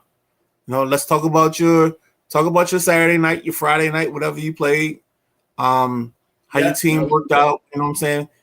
It'd be a coach's recap or whatever, and then we go right back into our normal material for Sunday morning. Getting ready for the 1 o'clock games. And shoot, the way the Commanders are playing, we ain't got too many 1 o'clock games going on that we got to worry about. We're like we looking at everything from 4:30 on. So it's I go crazy on that, man, because my squad ain't playing on 1 o'clock, dude. I'm just everybody else is playing. I want my squad. That's why I love whatchamacallit. So I'm a big Red Zone fan. So I'll have Red Zone on my computer, and I'll have the whatever game of the week is on the TV, and I'll watch that. But yeah, man. So Coach Bob Woolley's going to be with us for our first Monday episode of In the Passenger Seat. In the Passenger Seat has been on a roll now. We're currently 35 plus episodes, and we're just going to keep rolling, man. We're scheduled up to August right now. So, man, couldn't be in a better place. And I want to thank everyone for following us, man. The following has been tremendous. So check us out Monday night, 8 p.m., Wednesday night, 8 p.m. I've got some great guests coming up.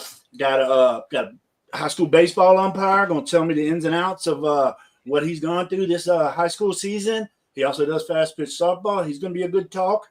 We got a female football player coming up. We got a writer from I guess I could say a beat writer from the Bowie, from Bowie TV? Candy Waller. Candy Waller going to be on soon. I need to tell me what her date is, and I'll reach back out to her just to confirm that she's good. Because she said right now. Candy is the 18th.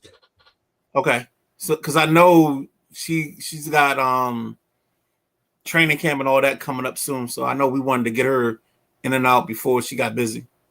Yep, and then so we got Derek Mason on the 28th. Then we got an All-American from the University of Maryland lacrosse coming up, Dan LaMonica. Geez, his story was amazing. He dominated.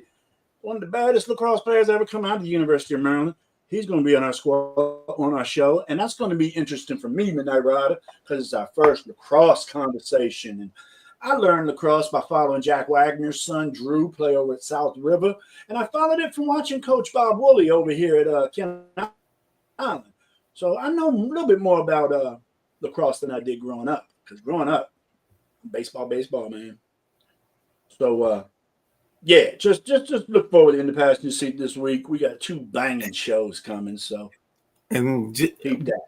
Just know I got some swordfish or some tunas out there that if I can land them, we might have to make some things work.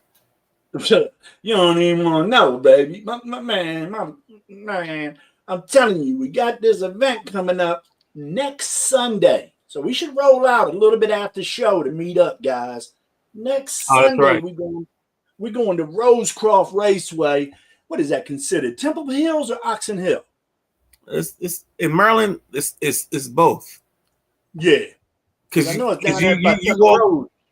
It's just like if you think about it's Camp Springs, Morningside, Marlow Heights, and something else. Like it's 4 names, and it's all in like the same in like 2 blocks. Yeah, so that's what Hyattsville, Riverdale is nowadays. Anything around there is called Hyattsville. So I look forward to that.